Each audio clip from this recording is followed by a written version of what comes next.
బండిని నడిపేది పచ్చ జెండా అయితే మన బతుకు బండిని నడిపేది పచ్చనోటు. పైసాలో పరమాత్మ ఉందనుకుంటాము. వేదం సినిమాలో చెప్పినట్లు జేబుల నుండి జేబుల్లోకి ఎగిరే కాగితమే రూపాయి. మొన్నీ మధ్య మోడీ గారు 500, 1000 నోట్లు బ్యాన్ చేసి నోటు కష్టాలు చూపించారు. 10 రూపాయల నోటు నుండి 2000 రూపాయల నోటు వరకు అన్నిటి మీద గాంధీ గారి ఫోటో ఉంటుంది. కానీ ఆ ఫోటో ఎప్పుడు తీసింది? అసలు గాంధీ గారి ఫోటో నోటు మీద ఎప్పటి నుంచి అచ్చు వేశారు? నోటు కథ ఏంటో చూడండి ఒకసారి. నోటుపై గాంధీ గారి బొమ్మ డ్రాయింగ్ వేసింది కాదు, ఒక అజ్ఞాత ఫోటోగ్రాఫర్ తీసిన ఫోటో.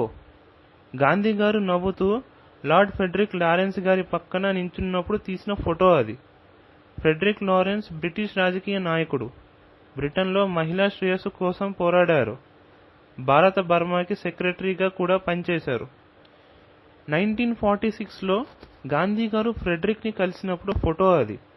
వైస్రాయ్ హౌస్ అంటే ఇప్పటి రాష్ట్రపతి భవన్ దగ్గర తీసిన ఫోటో అది. ఆ ఫోటోలో గాంధీ గారిని క్రాప్ చేసి మిర్రర్ ఫోటో చేసి నోటుపై అచ్చు వేశారు. 1987లో మొదట 500 నోటుపై గాంధీ గారి ఫోటో ముద్రించారు. 1996 నుండి అన్ని నోట్లపై గాంధీ గారి ఫోటో అచ్చు వేయడం ప్రారంభమైంది. అంతకుముందు నోటుపై అశోక స్తంభాలు ఉండేవి. 1996లో 500 రూపాయల నోటు రూపురేఖలు మార్చారు. 2016లో 500, 2000 రూపాయల నోట్లపై మిర్రర్ ఫోటో ఉపయోగించకుండా ఒరిజినల్ ఫోటో ఉపయోగించారు. Thanks for watching our video. For more such videos, please subscribe to our channel Telugu Scope.